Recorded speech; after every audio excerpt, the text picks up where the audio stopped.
Hi friends, உங்கள் மனசுக்கு பிடிச்ச ஒருத்தங்க உங்களை வந்து வெறுக்கிறாங்க அப்படின்னு ஃபீல் பண்ணிகிட்ருக்கீங்களா? அப்போது உங்களுக்கான வீடியோ தான் இது. நம்ம வீடியோவை வந்து ஸ்கிப் பண்ணாமல் பாருங்கள். நம்ம வீடியோ பிடிச்சிருந்துச்சி அப்படின்னா ஒரு லைக் மட்டும் போட்டு சப்போர்ட் பண்ணுங்கள். இப்போ வாங்க வீடியோக்குள்ளே போயிடலாம். உங்களை விட்டு பிரிஞ்சு போன உறவுகள் இருக்காங்களே தெரியுமா, அவங்கள வந்து உங்கள் லைஃப்பில் வந்து திரும்பியும் வந்து நெருங்க விடாதீங்க.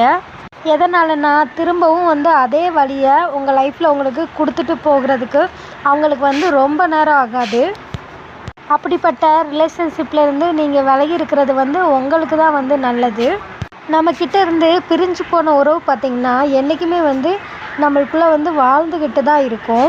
அது திரும்பியும் நம்ம லைஃப்பில் வந்து சேர்ந்துடாதா அப்படின்னு சில உறவும், திரும்பவும் வந்து கண்டிப்பாக நம்ம லைஃப்பில் வந்து சேர்ந்துடவே கூடாது அப்படின்னு சில உறவும். இந்த மாதிரி எண்ணம் பார்த்திங்கன்னா எல்லாரோட லைஃப்லேயுமே வந்து கண்டிப்பாக இருந்துட்டு தான் இருக்கும். அதே மாதிரி பிரிஞ்சு போன உறவு பார்த்திங்கன்னா கண்ணாடிக்கு சமதான். அதை அப்போவே வந்து தூக்கி போடுறது தான் வந்து நம்மளுக்கு நல்லது. எதனால் அப்படின்னா நம்ம வந்து கண்ணாடியை ஒட்ட வைக்கிறதுக்கு தான் ட்ரை பண்ணுவோம். ஆனால் பார்த்திங்கன்னா அது நம்மளோட கையை தான் வந்து காயப்படுத்தும்.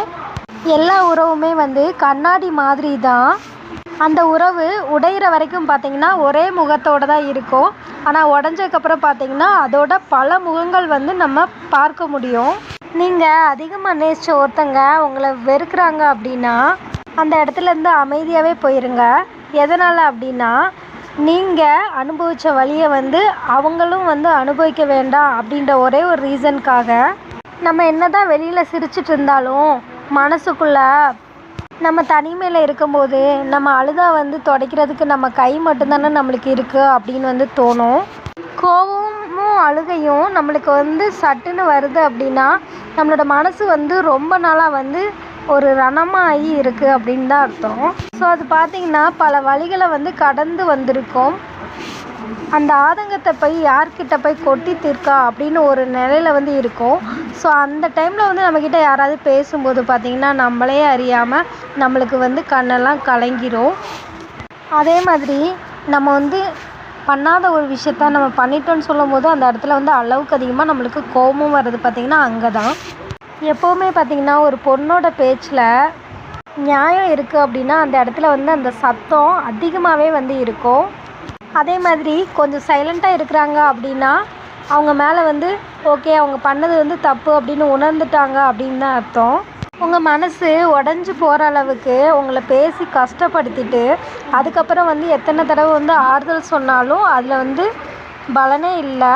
உடஞ்சவங்க மனசை வந்து ஒட்ட வைக்கவே முடியாது அப்படின்னு வந்து உங்களுக்கு காயப்படுத்தியிருப்பாங்கள்ல, அவங்களுக்கு வந்து பார்த்திங்கன்னா நீங்கள் லைஃப்பில் உணர்த்திடுங்க ஒரு சில விஷயத்தால். அதை நீங்கள் மூஞ்சில் அடித்த மாதிரி பேச்சால் கேட்டாலும் சரி, இல்லை ரொம்ப அமைதியாகவே வந்து இதுக்கு மேலே உங்ககிட்ட வந்து நான் பேசணுமா, அதுக்கு வந்து நீ அருகதையே வந்து இல்லாத ஒருத்தங்க அப்படின்ற மாதிரி நீங்கள் அமைதியாக அந்த இடத்துலேருந்து போனாலும் சரி. இந்த உலகத்தில் உண்மையான அன்புக்கு கிடைக்கிற கடைசி பரிசு என்ன தெரியுமா? அது வந்து நம்ம கண்ணிலேருந்து வர்ற கண்ணீர் துளி தான். நம்ம லைஃப்பில் எப்போவுமே வந்து வலிகளை தாங்க கற்றுக்கணும். எதனால் அப்படின்னா நம்ம வாழ்க்கையே வந்து வலியாக தான் இருக்குது. அதனால் யாருக்காகனாலும் உங்கள் லைஃப்பில் வந்து அழுங்க. ஆனால் யாரும் வந்து உங்கள் கண்ணீரை துடைப்பாங்க அப்படின்னு சொல்லி மட்டும் அழாதீங்க. புரியாத வார்த்தை இருந்தும் வந்து பிரயோஜனம் கிடையாது.